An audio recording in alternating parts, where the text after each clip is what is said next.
the headlines, Premier stresses the need for a new, robust agricultural global financing model for food security.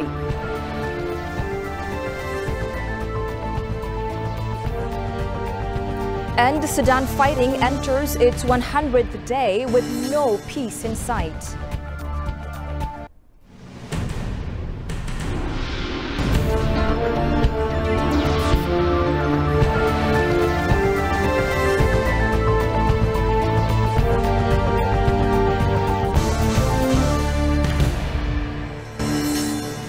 Hello and thank you for joining us. You're watching Addis News Hour with the news. I'm Tabitha John. Stay with us. Prime Minister Abiy Ahmed said a new and robust international agricultural financing model is required for food security, one that ensures the development of jobs and general economic growth. The Premier made the remark during his speech at the UN Food System Summit +2, which was attended by leaders from 20 nations, as well as more than 2,000 ministers of agriculture from 160 nations, agricultural researchers and stakeholders in Rome, Italy. Kasahun Chane has the following story. The United Nations Food Summit, which Prime Minister Abiy Ahmed has been attending, is underway in Rome, Italy. The UN Food System Summit +2, stock-taking moment UNFSS +2 on 24-26 July 2023 in Rome, Italy, would see countries convene to review progress on commitments made during a 2021 UN Food System Summit. The UNFSS +2 is a pivotal moment in a journey towards sustainable food systems and achievement of the 2030 Agenda for Sustainable Development. Current food systems perpetuate inequalities and fail to address rising levels of hunger and malnutrition. Meanwhile, biodiversity loss, pollution, and carbon emissions driven by the food systems are threatening the foundations upon which the nation's food and food systems depend. The conference aims to examine how far countries have traveled in terms of implementing the decisions of the World Food Summit, which was held for the first time in 2021. In particular, the conference is evaluating implementation of the decision. The countries should develop and implement policies and legal frameworks that ensure a sustainable and balanced food system. The difficulties in enhancing a food system include climate change, lack of agricultural technology, and growing in food prices, according to Prime Minister Abiy Ahmed, who spoke at the conference. PM Abiy also discussed Ethiopia's experience with the programs it is implementing to address this issue and guarantee food security. Ethiopia has demonstrated unwavering political commitment to transform the food system in line with our national and international commitments. Accordingly, we produced a food system transformation roadmap and designed a related governance program.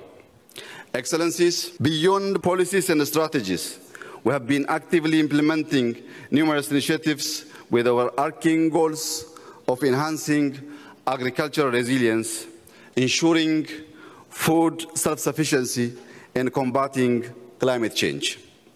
Various national initiatives have been launched in the last 4 years that are currently bearing fruit. Prime Minister Abiy Ahmed stressed the need for international cooperation and hard work to reform the food system to further the issue. Food is essential to the survival of well-being of more than 8 billion people that make up our global community. We find existence, nourishment, and enjoyment in food. Food is life. Yet, in a world of great disparities, hundreds of millions of people worldwide are undernourished and malnourished in some part of the world. On the other hand, we witness oversupply and wastage of food in some other part of the world. He said the conference would assist nations in developing a better food system by fostering political commitment, and he added that Ethiopia will be the one to find a way to overcome the difficulties. A new and robust agricultural finance model is essential for food security, job creation, and economic growth. This new model should be inclusive to respond to the demands of farmers, particularly in developing countries. We need to enhance access to markets and effective linkage between agriculture producers, commodity markets, and commercial value chains. Digital financial services focusing on youth and women and agricultural insurances should be the main features of a new financing model to boost agricultural production. We must mobilize and establish resources to finance government-led initiatives that effectively address challenges of food security, malnutrition, and the ever-increasing impacts of climate change. I call upon all partners and stakeholders to extend support to Ethiopia and the continent at large in our collective endeavors to achieve food security and transform our food systems. I thank you. It is critical to understand the obstacles and challenges the countries are facing to reaffirm political will and maintain momentum toward a complete food systems transformation. Meanwhile, Prime Minister Abiy Ahmed has participated in the Leaders' Working Lunch of 5, which included Ethiopia, Italy, Djibouti, Somalia and Kenya. According to the Office of the Prime Minister, the session convened to establish areas of common interest for structured cooperation among the countries. It is to be recalled that Prime Minister Abiy Ahmed attended the International Conference on Development and Migration in Rome, Italy on Sunday.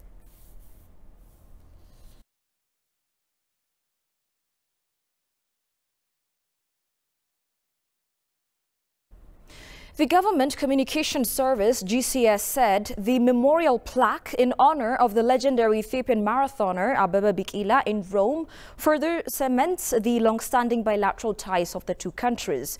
Minister of Government Communication Service Legesse Tulu noted the memorial plaque in honor of the legendary Abebe Bikila is crucial to capitalize the history of the nation.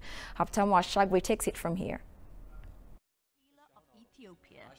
63 years ago, Ethiopian marathon runner Abebe Bikila, who won a gold medal and set a world record while running barefoot at the 1916 Olympics Games in Rome, then bested his own record at the 1964 Olympics in Tokyo. Abebe Bikila is the first black African ever athlete that won 2 gold, an icon for all black African athletes. As part of this colorful history, the Italian government has been assumed an avenue by legendary Ethiopian athlete Abebe Bikila in Rome. In his recent official visit in April 2023, Ethiopian Prime Minister Abiy Ahmed has discussed with Italian counterpart to put memorial plaque in honor of the legendary Abebe Bikila in Rome.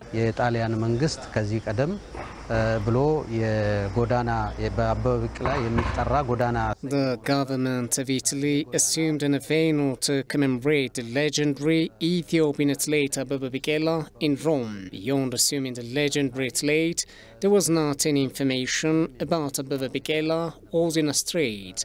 After relentless effort, the Premier discussed with his counterpart Giorgia Meloni to further commemorate Abebe Bikila. The Prime Minister honored the legendary athlete picture sculptured with bronze in Rome, Italy. The memorial plaque to honor the legendary Ethiopian athlete in Rome is said to be vital to cement the long-standing relations of the two countries to Luri market. The history of the nation and the heroic success of Abebe Bikila were voiced and inherited in everywhere and by the young generation. In addition, the memorial plaque to commemorate the legendary Ethiopian athlete in Rome is crucial to further boost long-standing bilateral ties between the two nations. It can also strengthen the recent socio-economic relations between Ethiopia and Italy. The legend of our athlete is the pride of all black people by securing gold medals in 2 Olympics. The success of Abebe Bikila is a witnessing factor of possibility for this generation to register further achievements in various fields, the minister pointed. An Ethiopian high-level delegation led by Foreign Minister Demeqe Mekonnen arrived in Dar es Salaam, Tanzania. The delegation is in Dar es Salaam to participate in the African Human Capital Heads of State Summit, which will take place from 25th to 26th July 2023. Upon arrival at the Julius Nyerere International Airport, Mekonnen and his entourage were warmly welcomed by Tanzanian Deputy Foreign Minister Ambassador Mbaruk N. Mbaruk, Ethiopian Ambassador to Tanzania Shibiru Mamo, and other diplomats.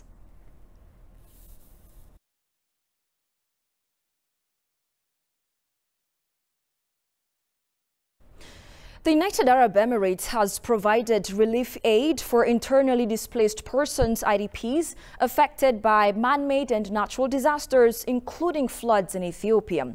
Receiving the relief aid from the Deputy Ambassador of UAE to Ethiopia, Suud Al-Tunaiji, on Monday, Deputy Commissioner of the National Disaster Risk Management Commission, Idrus Hassan, said the relief aid will be delivered to internally displaced persons affected by floods and other man-made and natural disasters in Ethiopia. The aid includes about 162 quintals of bread flour, 162 quintals of rice, 170 quintals of nutrition, and 540 cartons of edible oil. Stating that UAE has been providing relief aid for the past years, the Deputy Commissioner affirmed that this aid is part of the continued support of UAE for Ethiopia.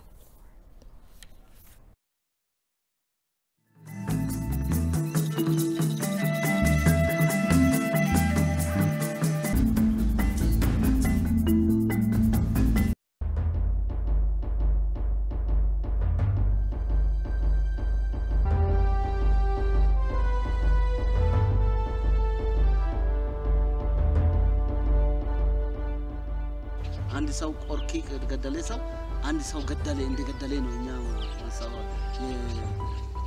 አዋጅ ተሰጥቶ ቆርኪዎች ቁጥር ከ70 በታች የነበረው አሁን ላይ ከ800 በላይ ቆርኪዎች አሉ።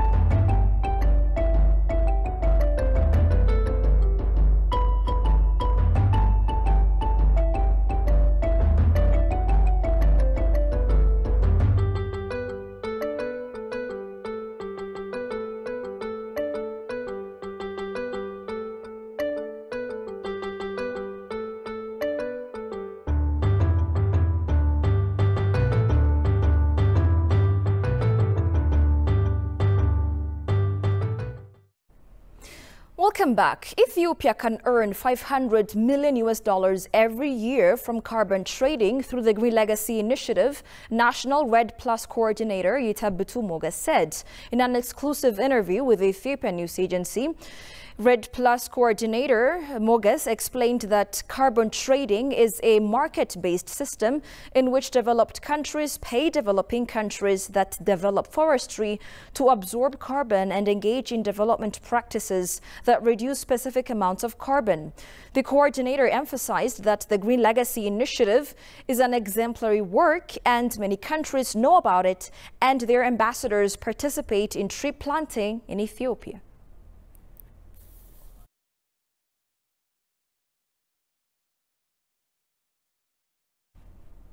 The significance of cooperation on equitable utilization of the Nile waters among riparian countries was emphasized at a public lecture held in Juba, South Sudan. The event was co-organized by the Ethiopian Embassy in Juba and the Institute of Water Studies at the University of Juba, with the aim of promoting frank discussions on matters pertaining to ensuring cooperation on the Nile.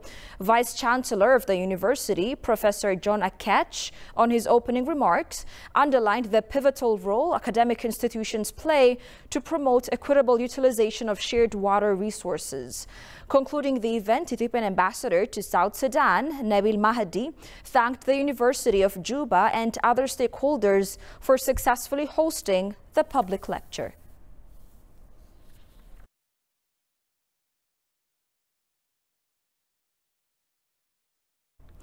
Russian ambassador to Ethiopia, Yevgeny Terekin, said a lot more is expected from the upcoming Russia-Africa summit. According to the ambassador, the Russian foreign policy respects territorial integrity and sovereignty of other nations in line with the norms of international law. Johannes Fentahun brings us up to speed. Meeting on 24th October 2019 in Sochi, Russian Federation to participate in the first Russian-African Summit. Heads of states and governments of Africa and the Russian Federation have agreed to build friendly ties between the Russian Federation and African states with huge commitment on the fundamental principles of the UN Charter and the norms of the international law by expressing firm intention to fully contribute to achieving international peace and security and to building a more just and equitable system of international relations based on the principle of respect for sovereignty, territorial integrity, non-interference in internal affairs of states, preservation of national identity, and civilization diversity. In this way, Russia repeatedly says that it follows a foreign policy that respects common interests and has no hidden agenda compared to the foreign policy of other countries, especially the West. Although African leaders expect much national sovereignty as the leaders of developed countries, they still do not seem to get a full freedom and respect because the continent's economy is based on the interests and the needs of others. In particular, relations like America-Africa, China-Africa, Russia-Africa, and India-Africa are creating negative perception in the eyes of many. But when Russia has completed its preparation for the second Russia-African Summit, the Russian ambassador to Ethiopia stated that many things are expected from the conference. We believe the results of the St. Petersburg Summit will provide a vector for the development of our relations in the next few years, and help us outline new plans aimed at expanding the constructive cooperation between our country and our African partners in the political, trade, economic, scientific and technological, humanitarian and other areas. Terekin also went on saying that the Russian foreign policy respects the international law with respect to bilateral and multilateral relations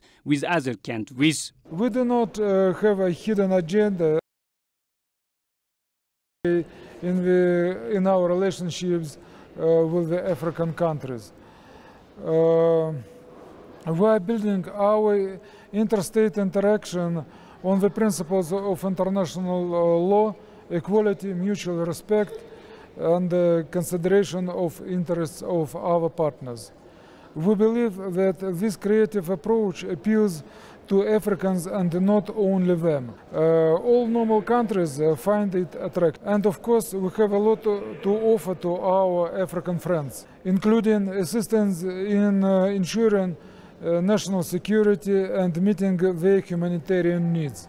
The ambassador, who speaks about Ethiopia's geopolitical importance for peace and economic development in Africa, expressed the need to cooperate with the aim of strengthening multinational organizations. Ethiopia is one of our key partners in Africa, with which we strive to work together to address common challenges, elaborate shared solutions, and contribute to the well-being of both nations. It is important to continue to actively cooperate with the aim of strengthening the role of multilateral institutions such as the United Nations, African Union, and other regional organizations. By supporting the principles of multilateralism, both countries can work together to address global challenges. The Russia-Africa Summit, which started in 2019 and continued after 2 years, is expected to greatly help Russia to protect its interests in Africa.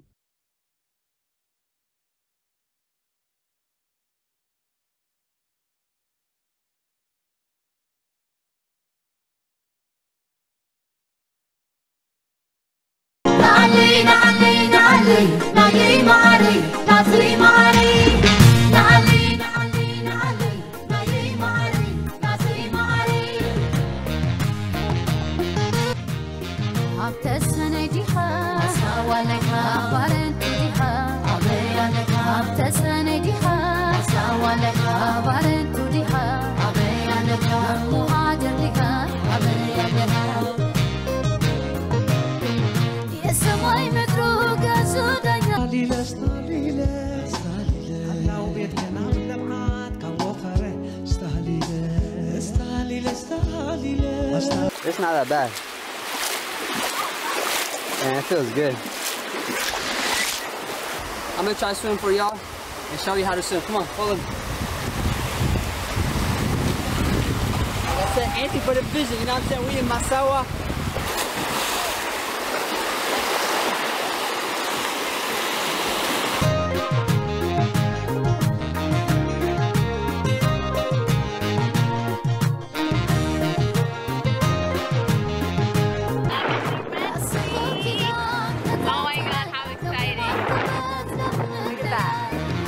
Beautiful. I'm so excited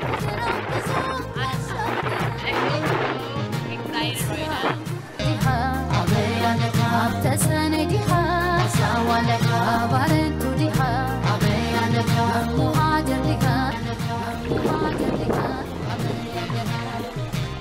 We have like the whole island basically to ourselves. Like there's hardly nobody here. So clean, like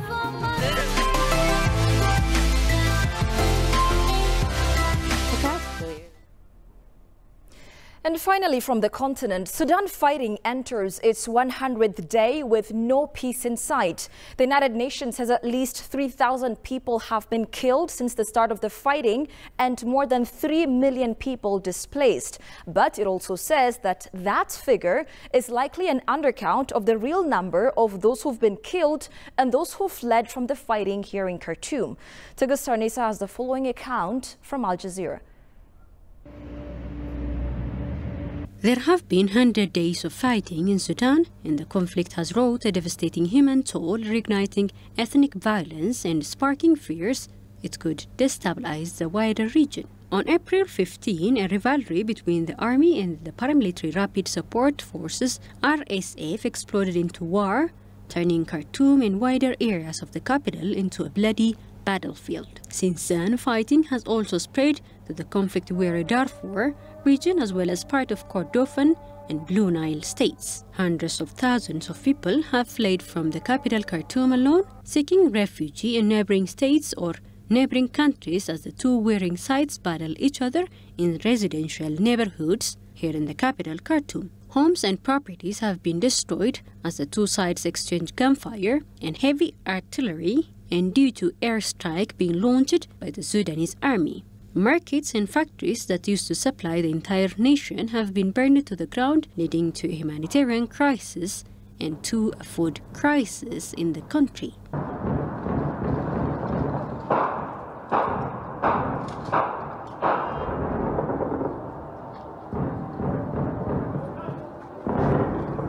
Now the war has also spread to other parts of the country, including fragile western region of Darfur. In Al Janina, in West Darfur, hundreds of thousands of people have fled to neighboring Chad as militias allied to the military Rapid Support Forces targeted people based on their ethnicities, according to the account of refugees who arrived in Chad fleeing from the violence in Al Janina in West Darfur. The United Nations says at least 3,000 people have been killed since the start of the fighting and more than 3 million people displaced. But it also says that this figure is likely an undercount for the real number of those who have been killed and those who have fled from the fighting here in Khartoum. Now, diplomatic efforts have been made to try to get the two warring sides to end the fighting, but so far that has failed to achieve any concrete end.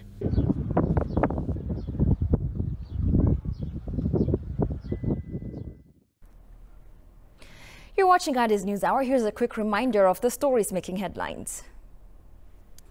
Premier stresses the need for a new, robust agricultural global financing model for food security.